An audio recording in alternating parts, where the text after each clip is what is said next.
Katika siku za hivi karibuni, hali ya taharuki imeendelea kuongezeka kwa kasi katika eneo la Mashariki ya Kati, huku taarifa mpya zikionyesha kuwa Iran imeanza maandalizi makubwa ya kijeshi, ikihofia uwezekano wa kusambaratika kwa makubaliano ya kusitisha mapigano kati yake, Marekani na Israel.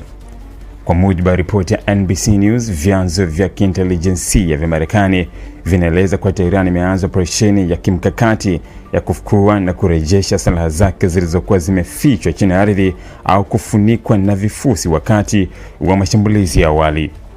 Hatua hii inaonekana kuwa sehemu ya mpango mpana wa kijeshi wa Irani kuhakikisha kuwa iko tayari haraka iwezekanavyo ikiwa vita vitaanza tena.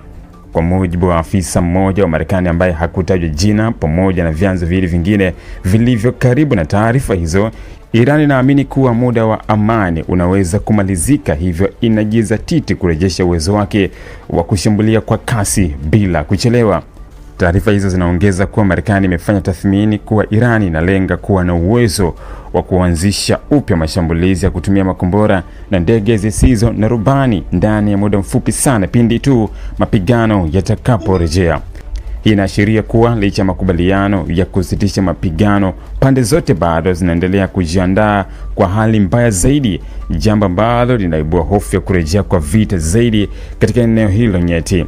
Wakati huo mjadala mzito unaendelea ndani ya serikali ya Marekani kuhusu hatua inayofuata.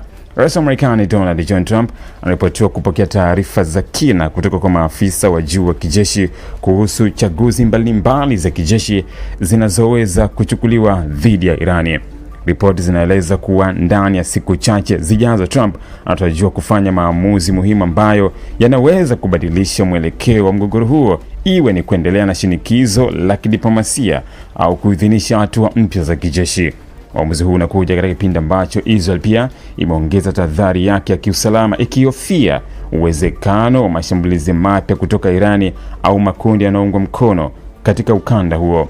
Hali hii imepelekea mikutano ya dharura ya kiusalama kufanyika mara kwa mara kati ya viongozi wa kijeshi na kisiasa, wakitathmini hatari na mikakati ya kujibu iwapo vita vitachacha tena. Kwa ujumla, hatua za Irani kufukua silaha zake zinaashiria wazi kuwa hakuna upande unaochukulia makubaliano ya kusitisha mapigano kama suluhisho la kudumu.